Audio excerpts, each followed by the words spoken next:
Hey, this is Will from LifterLMS. In this video, we're going to take a look at LifterLMS custom fields and how you can use it to request custom data from students when they sign up for courses and memberships on your website. So for this tutorial, we're going to be using the LifterLMS core plugin alongside the LifterLMS custom fields add-on. If you don't already have that add-on, be sure to check it out on the LifterLMS store. We'll have a link to that as well in the description of this video. So with the new LifterLMS form builder under LifterLMS forms, we can see billing information, register, and edit account information, along with a little bit of a description of where this shows up. So if I were to go to billing information, that's going to be the field that shows up on all of your access plans. So if I edit my course here, we'll preview, and you have access plans on your courses where people pay 2 payments of $40, free enrollment, whatever you set up as the terms of enrollment for your courses. This is the form that will be displayed there. That's going to be the billing information form. Then the register form, if you happen to be using open registration, where people can sign up on your website without enrolling in a course or membership, that's going to be the form that appears there. And then the edit account information is what shows up on the student dashboard page when they edit their account here. And so those are the 3 forms that show up by default. And with LifterLMS custom fields, you can add additional fields to that. You can see we have email, first name, last name, address, but we can also add checkboxes, radio buttons, text area, and things like that. So if I say checkboxes here, maybe I want to ask a question on checkout, like what solutions have you already tried? And then on the right-hand sidebar, I have some options for that specific block there. So we'll say other online courses, in-person training, other. So students could say, if you have a course designed around like learning WordPress, maybe you want to inquire about other education that your students have already gone through, just kind of as a survey for yourself. We can also set that field to be required here at the top. But probably the most common use of LifterLMS custom fields is going to be collecting license numbers for continuing education courses and then using those license numbers on certificates. So let's collect a license number as well. We'll use the text for that one. Text input will go license number. Set that field to be required and then update. So now on my course there, let me preview that again, sign me up.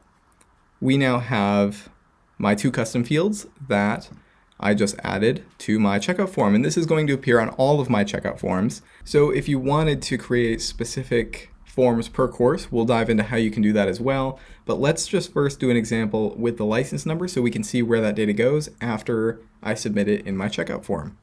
So I'll just fill this out with some test data here and enroll in the course. There we go. So now that I'm enrolled, on the back end of the website, under users, trial, that's myself, the only user on the website, but all users will now have this license number field.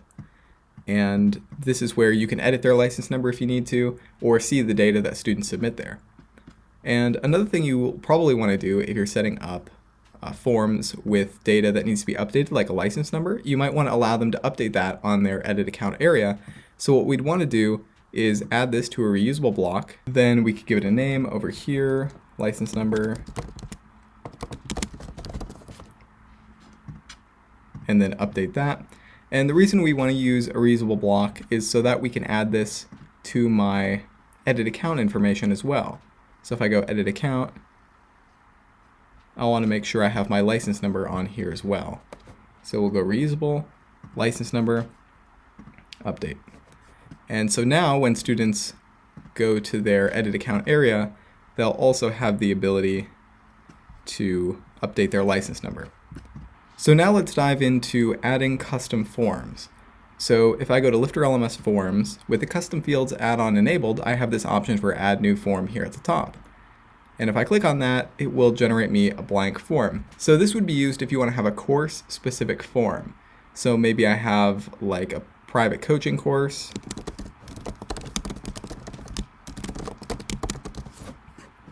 and I only want this form to display on a specific course, we have that Manage Location Settings option right there on the right-hand side. So I can select a specific course that I want this course, this form to show up on. And this is going to override the default global form for this specific course. And one cool thing we can do is even go down to that access plan level. Now, I only have one course and one access plan on my website, but if you wanted to have access plan specific checkout forms, you could do that as well right here. And the same thing applies to memberships as well. If you wanted to select specific memberships or specific membership access plans that this form applies to, and then I would add some custom fields, maybe specific to that membership or specific to that course. If you only had one course that required a license number, for example, but your other courses didn't, then you wouldn't need to ask for a license number in the other places. So this is where you would use the custom form option and the manage location settings option. And then you can always come back and edit that form under LifterLMS forms. And it tells you where that form is set up to display as well, just for convenience if you have a whole lot of forms that are custom. So now let's talk about using shortcodes.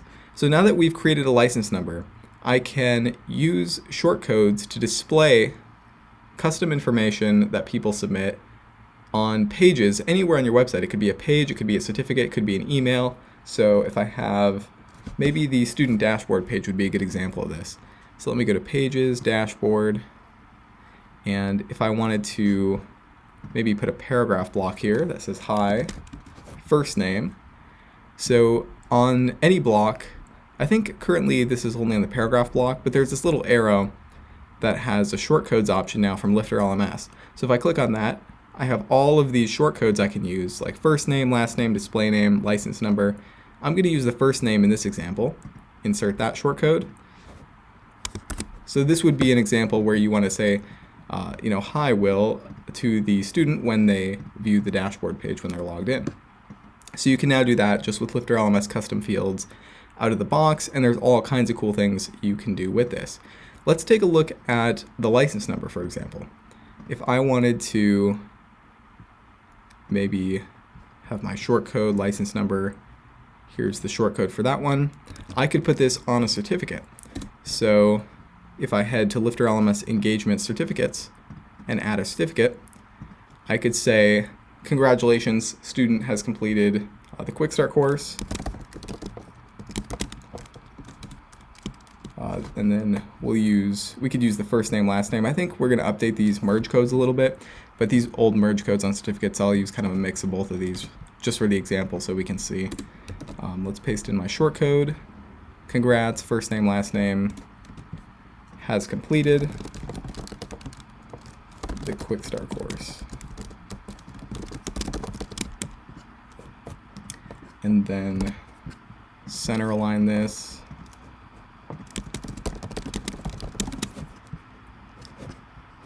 Then we'll publish that.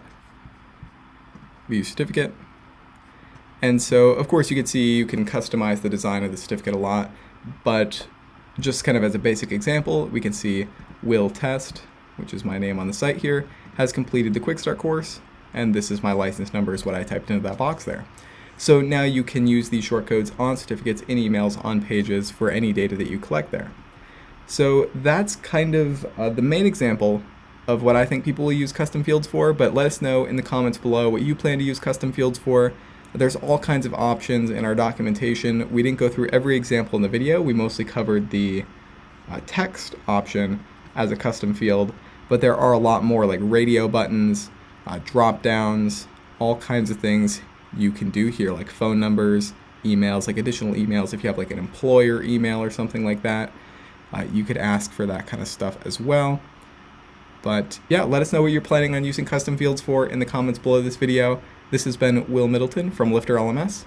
Thanks for joining me, and I'll see you in the next one.